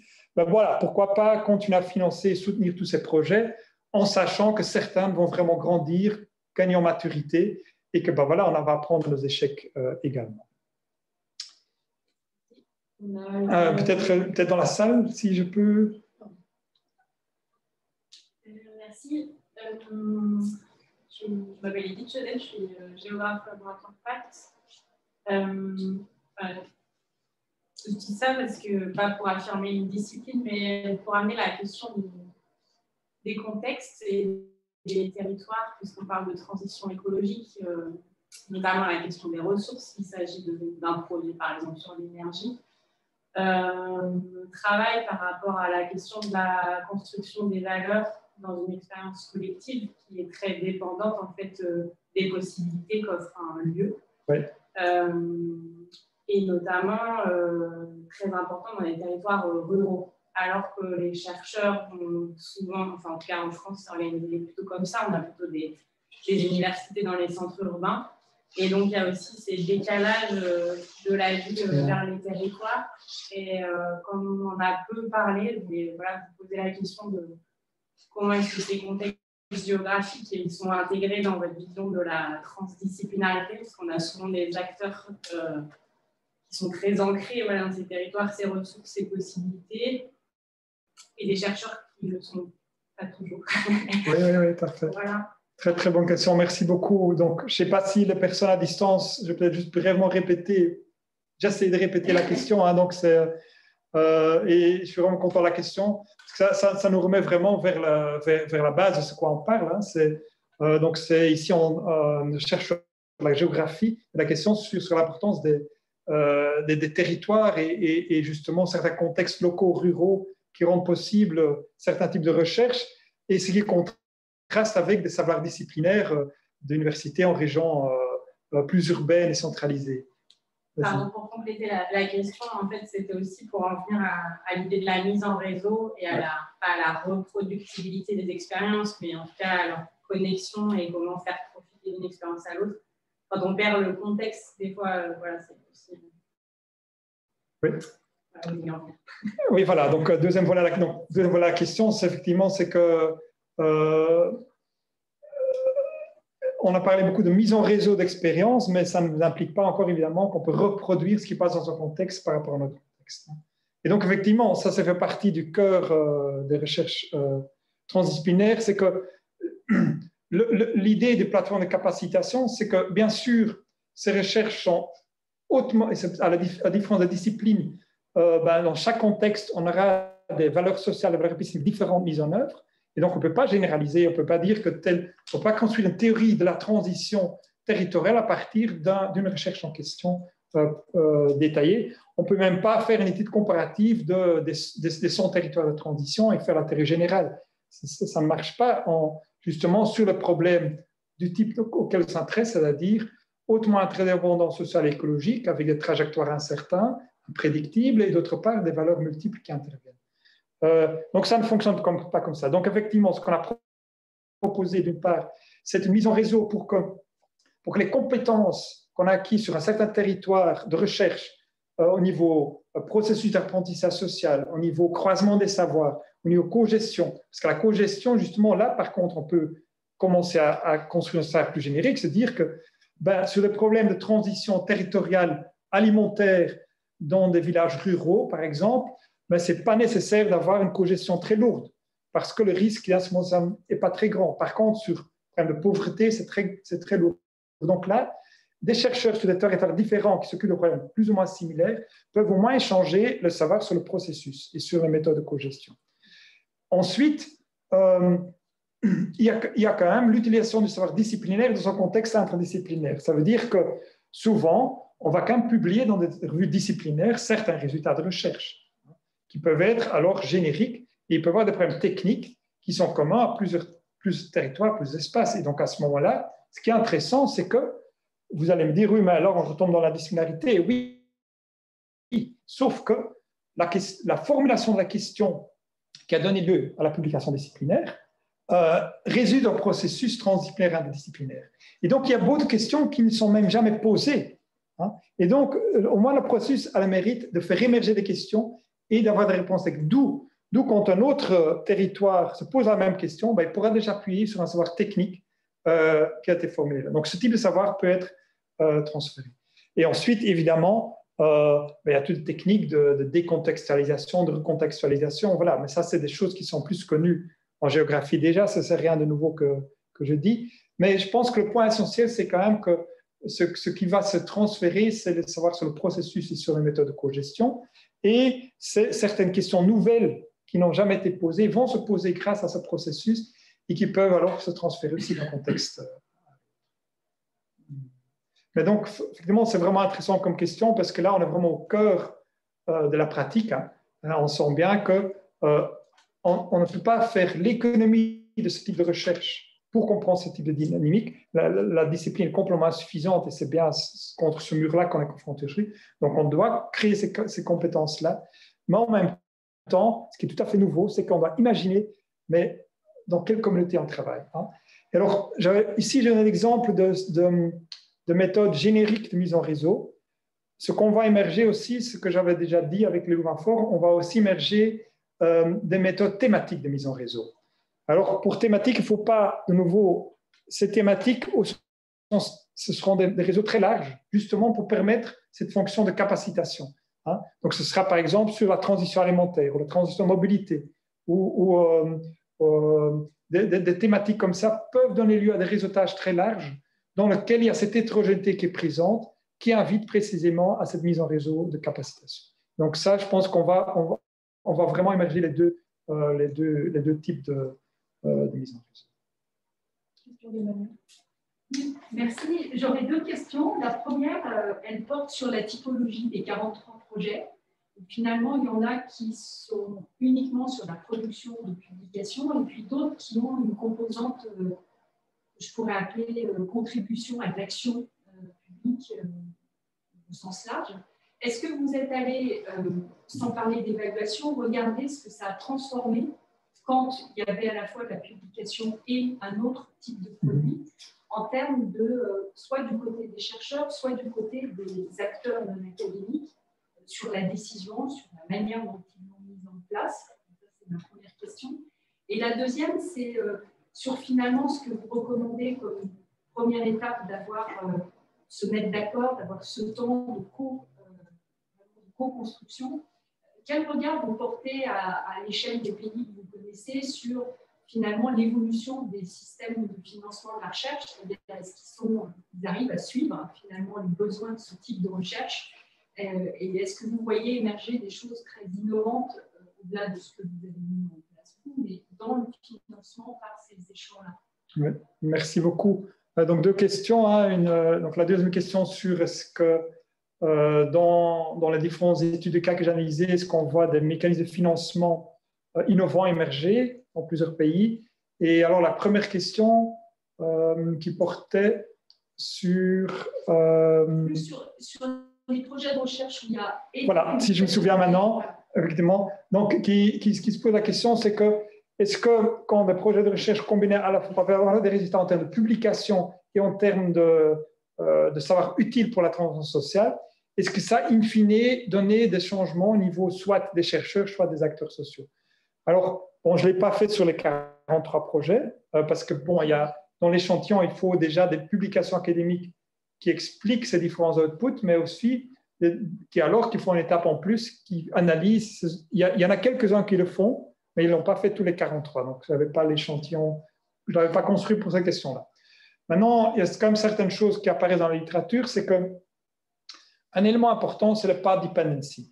C'est que les gens sont souvent très réticents à entrer dans ce type de démarche, mais une fois qu'ils ont participé à un petit projet en co-construction qui a bien fonctionné, ils sont à même à continuer dans d'autres projets. Et donc, ce qu'on voit, ce qui est très chouette, une fois que vous allez aussi voir des études de cas, ou même vous allez le voir automatiquement dans vos champs à vous, on voit comme ça des dépendances entre projets. Il y a typiquement dans le projet que j'avais parlé sur la rénovation urbaine, en fait, ce sont des projets qui ont d'abord été faits en Autriche. Et puis, la façon de monter le projet a bien marché. Puis, les gens d'Autriche ont été donner des conférences en Suisse. Puis, des gens ont fait des projets similaires sur la rénovation urbaine avec la mise à dynamique des territoires. Et puis, en Allemagne, ils ont fait le même truc. Donc, on voit des sortes des acteurs qui voient que ça fonctionne et qui décident finalement de changer leur pratique de recherche. Maintenant, il est clair, ce qui manque, c'est l'institutionnalisation dans nos universités. Ce qui se fait aujourd'hui, c'est plus par volontarisme que des gens en milieu de carrière décident, ben voilà, je pense que c'est le plus utile de fonctionner comme ça. Et bon, quand je donne l'exemple sur le harcèlement scolaire, ben quand c'est bien fait, ça permet aussi d'avoir une carrière reconnue selon les règles standards. Maintenant, c'est un peu dommage. Hein, c'est un peu to game the system. Hein. Évidemment, on estime qu'il faut faire ça, sinon on ne pourra pas aborder ces problèmes-là. Mais il manque quand même des mécanismes institutionnels. Alors, il y a certaines universités qui ont créé des postes, des postes précisément fléchés interdisciplinarité et transdisciplinarité. Et donc là, il y a vraiment un début de quelque chose. Voilà, donc je pense qu'effectivement, il y a des path dependencies qui sont très clairement présents. Et donc, c'est très intéressant, effectivement, de lancer des petits projets, parce que ça permet ensuite d'avoir des gens qui ont ces capacités qui vont se retrouver dans d'autres projets par après. Mais c'est clair qu'à terme, il faut aussi travailler. Il ne s'agit pas de beaucoup de changements institutionnels, mais d'avoir quelques fenêtres d'ouverture, quelques postes qui sont fléchés pour que quelqu'un, un doctorant qui se lance là-dedans, se dit qu'in fine, ça donne quand même lieu aussi à une place dans le milieu universitaire, ça ne va pas me faire éjecter et me conduire vers autre chose. Là, par rapport au mécanisme de financement, donc effectivement, il y a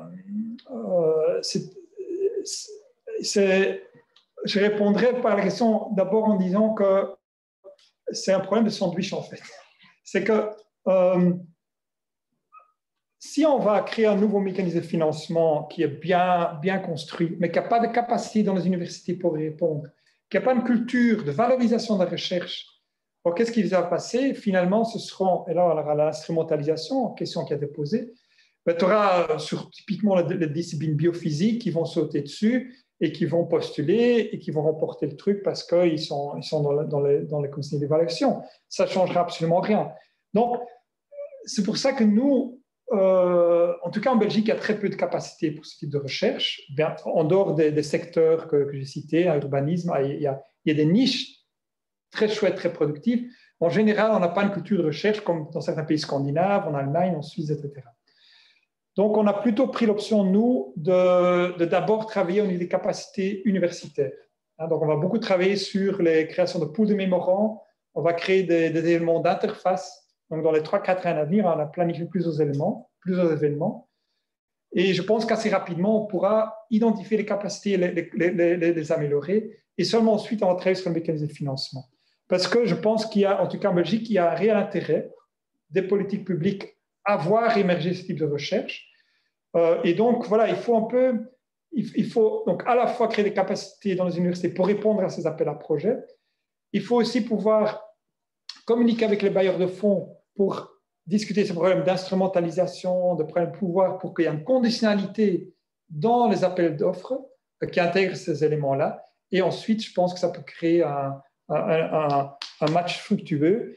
Et le meilleur exemple en Allemagne, c'est le programme FONA, donc c'est le programme Social Ecology Research, qui a été lancé début des années 90, au milieu des années 90. Il n'y a aucune université qui a répondu. Ils n'avaient pas les capacités non plus.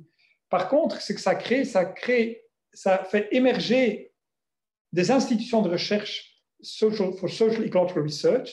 À Freiburg, à Berlin, il y en a 3-4 qui sont nés, qui ont répondu à ces appels, qui ont attiré des doctorants. Ça fait grandir ces institutions qui sont devenues maintenant des grandes institutions de recherche. Et ensuite, les Max Planck, les Helmholtz, d'autres ont sauté sur le truc. Et voilà, la machine s'est mise en route. Et donc, le mécanisme de financement a créé aussi les capacités, tout en étant informé par des initiatives pilotes de ces institutions-là. Et donc, il y a un vrai dialogue à construire pour que ça fonctionne. Maintenant, effectivement, si tu me demandes des exemples, finalement, le programme MISTRA en Suède, le programme FONA en Allemagne, le réseau TD en Suisse sont de beaux exemples où ils ont lancé des financements conditionnés à des partenariats et qui effectivement étaient bien construits. Mais même à l'échelle de ces pays-là, ça reste des financements, c'est des grands financements, je veux dire, mais en pourcentage, c'est absolument pas la majeure partie des financements. Et donc même pour ces pays-là, l'enjeu reste important d'innover au niveau des mécanismes de financement. Nous, ce qu'on fait chez nous, il y a évidemment les programmes cadres de l'Union européenne, dans lesquels il y a eu Funtovic à la Commission, il y a eu des niches dans la Commission européenne qui ont promu ce type de recherche. Et donc, dans le pas dependency, ça reste. Il y a une demande pour ce type de projet. Et donc, il y a moyen de jouer un peu avec ces financements-là. Mais l'idéal, c'est effectivement ce qui s'est passé en Allemagne. Il y a vraiment une rencontre bottom-up, top-down, et on crée des filières de recherche où tout le monde s'y retrouve. Parce qu'on crée les capacités et le bailleur de fonds est content également. Sabine? Oui, moi, ça en parlant d'institution, du coup, j'étais en train de me dire, mais tout ce dont on parle là, en fait, on fait beaucoup écho des choses, mais des choses, en fait, que je vais traiter souvent de la participation citoyenne.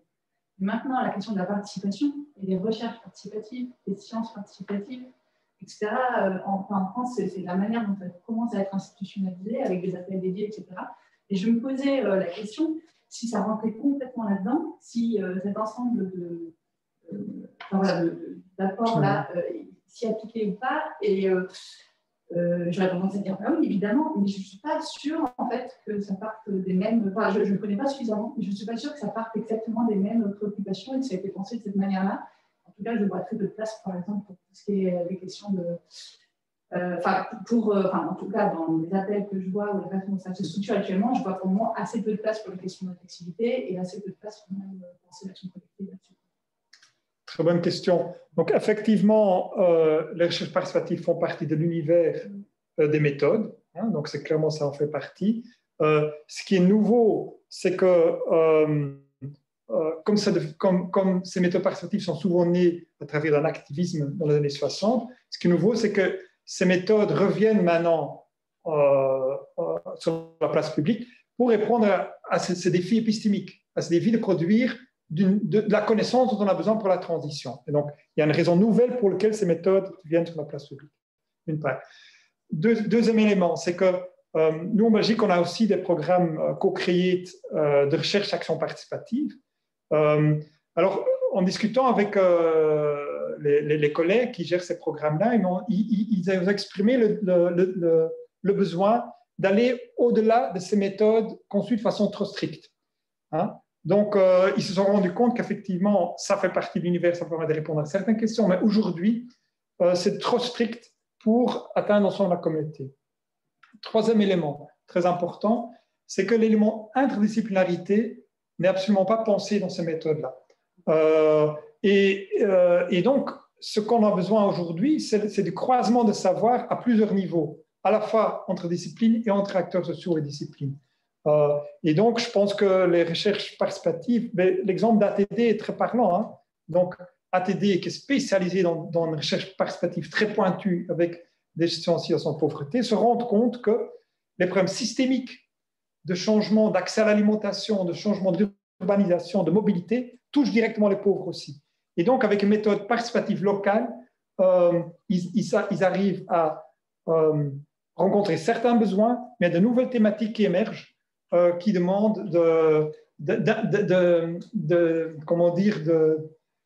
bonifier ces méthodes, de les compléter avec des regards interdisciplinaires également. Donc voilà, 3 éléments de réponse, mais très, très, très intéressant parce que c'est clair qu'en France, c'est une belle porte d'entrée dans ce type de recherche, potentiellement, pour autant qu'on ne réduit pas l'ensemble des défis de recherche transdisciplinaire et de croisement de recherche transversale à ces recherches participatives, bien évidemment. Moi, c'est exactement le risque que on vient parler. Je pense que le dispositif financier va arriver très vite pour une culture qui n'est absolument pas là, avec un gros risque en fait, d'instrumentalisation, de prise de pouvoir de certains dessus, pour en faire quelque chose qui est très loin de l'objectif, enfin, potentiellement loin de l'objectif. Voilà, c'est pour ça que ce dialogue bottom-up top-down est très important. Hein, donc, quand on va créer des capacités, on pourra crédiblement aller dialoguer avec les bailleurs de fonds en disant, ben voilà, on a essayé ceci, ça n'a pas marché, ceci a marché, qu'est-ce que vous en pensez, etc. Par exemple, là, il y a un tropisme d'une partie des institutions sur les sciences participatives. Les sciences participatives au sens que les citoyens vont aller chercher de la donnée pour nous, c'est génial, on va beaucoup plus vite, etc. C'est quand même quelque chose de très différent. Non, je vois bien le rapport, je vois le rapport dont tu parles. Hein. Donc, effectivement, c'est comme si Et on met tout dans le même paquet. Hein. l'astronomie participative et Voilà. la biodiversité participative, C'est ça. donc observer les oiseaux, d'une part, observer les étoiles, c'est ça la nouvelle recherche transdisciplinaire. Non. Et même plus intéressant, nous, on a eu un gros projet de sciences citoyennes qui n'a pas été conçu dans une perspective, justement, de recherche transdisciplinaire et interdisciplinaire, mais qui a été dans une perspective de collecte de données sur la pollution dans les quartiers urbains. On a distribué des détecteurs, des petits ampoules que les gens mettent sur leur balcon pour cartographier les pollutions dans les villes. Et c'était super intéressant au niveau purement scientifique parce qu'ils ont fait une carte beaucoup plus complète des pollutions. Résultat des courses, comme les citoyens étaient impliqués, ils se rendent compte que, parce qu'il y a chaque fois 2-3 rues dans un village, que leur rue était polluée. Et du coup, des gens commencent tous des débats, on va déménager, on ne peut pas amener nos enfants à l'école. Et donc, on voit tout de suite que toute la complexité qu'on devrait en fait aborder, les interactions entre la planification urbaine, la santé des enfants qui vont à l'école, le problème de mobilité, c'est ça dont on doit s'occuper, mais complètement court-circuité si la recherche citoyenne est construite uniquement avec la collecte de données. Par contre, maintenant, il y a la deuxième génération de recherche citoyenne qui va se lancer sur Bruxelles, parce que c'est un projet qui a eu beaucoup dans les médias. Et cette fois-ci, il y a des sociologues, des urbanistes qui vont se joindre au programme. Donc, ça veut dire quoi? Ça veut dire que les recherches citoyennes, quand elles sont construites avec des éléments de coproduction de connaissances et de co-gestion, peuvent être des outils intéressants. S'ils n'ont pas ces éléments-là, alors c'est des outils intéressants pour la savoir disciplinaire. Donc, voilà, selon la façon dont on va ajouter ces autres éléments. Donc, il ne faut pas... Et en même temps, je pense que, justement, c'est pas dependency. Hein. Il y a eu une session citoyenne en Flandre qui avait bien marché au niveau disciplinaire, mais ils se sont rendus compte que les interdépendances étaient fortes. Et du coup, la deuxième génération le prend en compte. Hein, donc, on ne doit pas trop vite... parce que, voilà, c'est un apprentissage, mais c'est très important de continuer à être sur la balle et dire, ben, voilà, vous voyez bien que tel projet n'a pas fonctionné pour telle raison, d'où l'importance de le combiner avec les autres éléments également. On va peut-être voir s'il y a encore des questions. Je ne sais pas au niveau de timing où on est. Déjà 6h15, donc on prend la dernière question du chat. Et puis... Alors, c'est de Christophe Soulard. Alors, le développement des démarches transdisciplinaires suppose des conditions propices, une envie de collaboration entre acteurs et avec la recherche. Ces situations sont rares à cause de conflits, rapports de domination, non-perception des problèmes, comme par exemple le climat. Comment dépasser ces limites et élargir le spectre des situations permettant d'engager la démarche transdisciplinaire?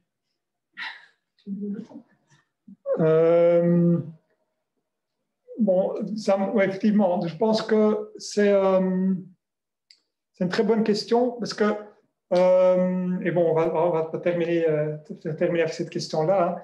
Moi aussi, j'ai régulièrement vu qu'on a lancé ce processus dans l'université, je reçois effectivement beaucoup d'emails de collègues qui se disent oui, c'est quand même incroyable, je suis climatologue et on a toutes ces données et ça ne se diffuse pas. Il n'y a personne qui l'utilise. Qu'est-ce qu'on peut faire? Ben, je pense que précisément, c'est parce qu'on ne construit pas, parce qu'on est toujours dans un schéma de communication des résultats de recherche vers le public, typiquement sur le modèle des rapports du GIEC, hein, qui vont analyser des données biophysiques. Et après, on se dit, mais finalement, la société ne change pas suite au rapport du GIEC. Et je pense que précisément, c'est un peu l'objet de la conférence aujourd'hui, pour vraiment intégrer les aspects de changement de comportement, de trajectoire de transition en lien avec l'évolution des données biophysiques, on a besoin d'interdisciplinarité. Et pour faire face au fait que le monde s'est globalisé avec l'importance des acteurs non étatiques, qui vont avoir un mot à dire sur l'orientation de valeur de cette trajectoire, ben voilà, il faudra co-construire ces recherches pour avoir de meilleures recherches sur la transition par rapport au climat de façon interdisciplinaire et transdisciplinaire. Je propose de terminer là-dessus. Merci beaucoup, en tout cas, pour les gens qui sont venus en éditoire malgré la situation sanitaire et pour toutes les personnes à distance qui ont, j'espère, pris avec humour la situation un peu comique dans laquelle on se trouve aujourd'hui. Merci beaucoup.